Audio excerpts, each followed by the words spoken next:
The Loyal Maid Story. It was 11 o'clock. There was a knock at the door. "I hope I didn't wake you up, madam." "You weren't sleeping, were you? I just gave my lady her tea. And there was an extra cup left. So I thought maybe you'd like some." "Not at all, madam.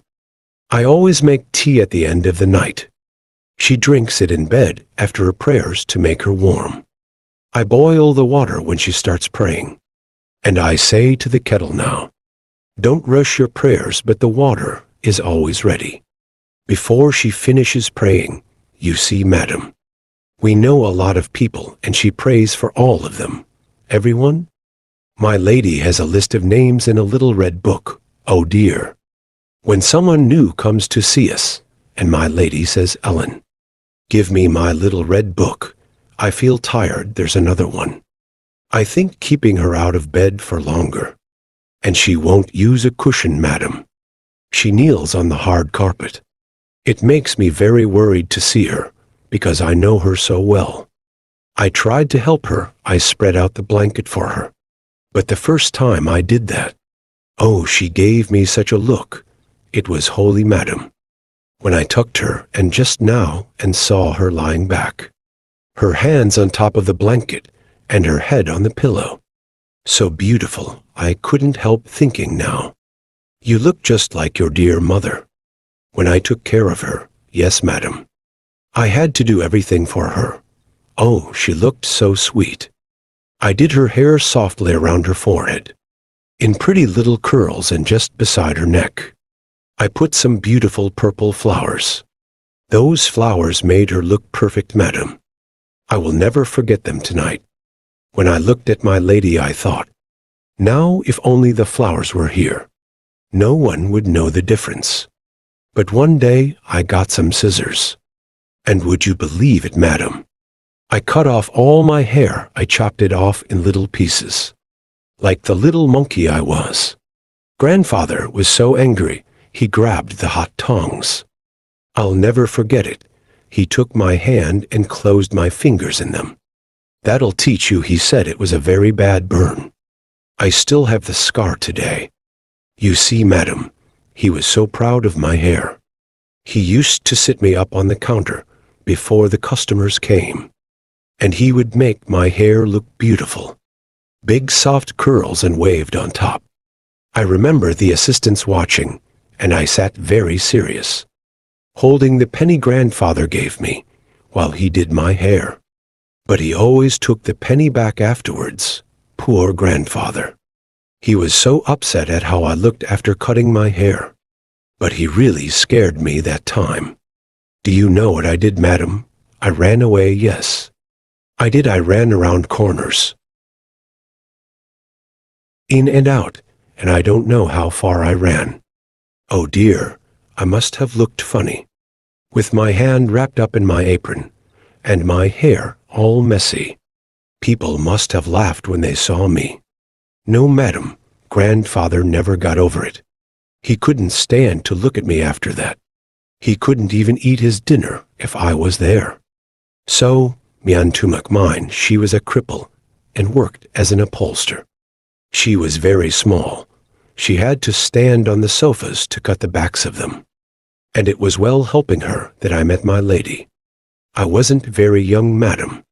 I had just turned 13, and I don't remember ever feeling, well, like a child. As you might say, I had my uniform and other things. My lady made me wear collars and cuffs. From the very beginning, oh yes. There was one time I felt like a child. That was funny. It happened like this. My lady had her 2 little nieces staying with her. We were in Sheldon at the time, and there was a fair on the common.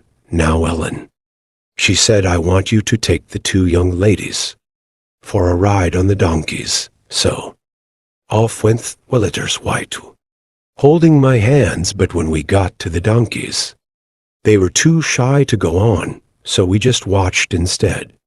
Those donkeys were beautiful. They were the first donkeys I had seen that weren't pulling cards. They were there for fun, you could say. They were lovely silver gray with little red saddles. Blue bridles and bells jingling on their ears, even big girls. Older than me were riding them and having a great time. They weren't acting common, madam. Just enjoying themselves, and I don't know why. But the way the little feet moved, the gentle eyes and the soft ears, made me want to ride a donkey. More than anything in the world, of course, I couldn't. I had to take care of the young ladies. And what would I have looked like, sitting up on a donkey in my uniform? But all day I couldn't stop thinking about donkeys. Donkeys were stuck in my head. I felt like I would burst if I didn't tell someone. But who could I tell that night? I was sleeping in Mrs. James's bedroom. She was our cook at the time.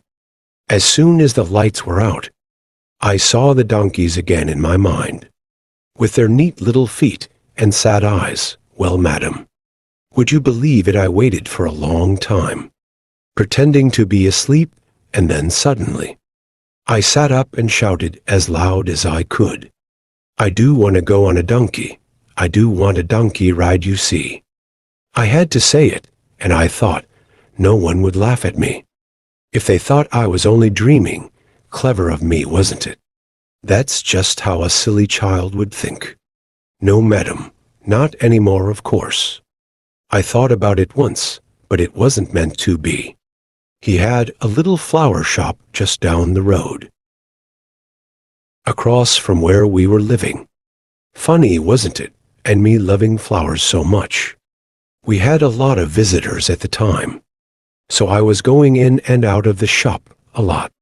And Harry and I, his name was Harry, started arguing about how to arrange things. And that's how it started, flowers. You wouldn't believe it, madam. The flowers he used to bring me. He wouldn't stop at anything. He even brought me lilies of the valley more than once. And I'm not exaggerating, well, of course. We were going to get married and live above the shop. And everything was going to be just perfect. I was going to arrange the shop window. Oh, how I've dreamed of doing that window every Saturday. Not for real, madam.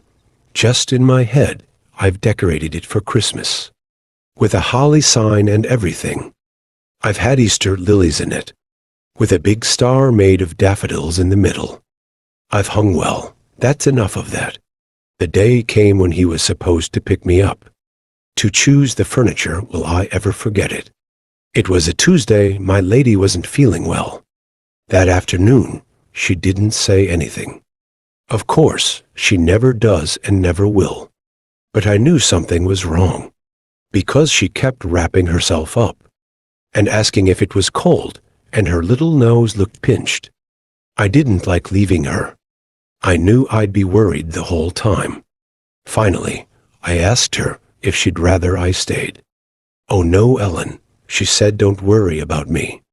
You mustn't disappoint your young man." And she was so cheerful, madam, never thinking of herself. That made me feel even worse. I started to wonder then. She dropped her handkerchief and bent down to pick it up herself, something she never did. "What are you doing?" I cried, running to stop her. "Well," she said, smiling, "madam, I should start practicing." Oh, it was all I could do not to cry. I went over to the dressing table and pretended to polish the silver, but I couldn't hold it in. And I asked her if she'd rather I didn't get married. "No, Ellen," she said. Her voice sounded just like I'm telling you now. "No, Ellen." Not for the whole world, but while she said it, madam, I was looking at her in the mirror. Of course, she didn't know I could see her. She put her little hand on her heart, just like her dear mother used to, and lifted her eyes. Oh, madam, when Harry came, I had his letters ready, and the ring and the cute little brooch. He'd given me a silver bird. It was with a chain in its beak, and at the end of the chain was a heart with a dagger. Quite fancy. I opened the door to him. I didn't give him a chance to say a word. "Here you go," I said. "Take them all back," I said. "It's all over. I'm not going to marry you." I said I can't leave my lady. He turned white as a woman.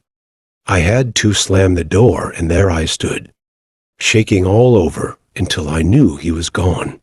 When I opened the door, believe it or not, madam, he was gone. I ran out into the street, just as I was in my apron and my house shoes. And there I stood in the middle of the street staring. People must have laughed if they saw me. Oh goodness. What's that? It's the clock striking. And here I've kept you awake. Oh madam, you should have stopped me. Can I tuck in your feet? I always tuck in my lady's feet. Every night, just the same. And she says, good night, Ellen. Sleep well and wake up early. I don't know what I would do if she didn't say that now. Oh dear, I sometimes think. What would I do if anything happened to her? But thinking doesn't help, does it, madam? Thinking won't solve anything. Not that I do it often, and if I ever do, I stop myself. Quickly now, Ellen, stop it, you silly girl. If you can't find anything better to do than to start thinking, the end.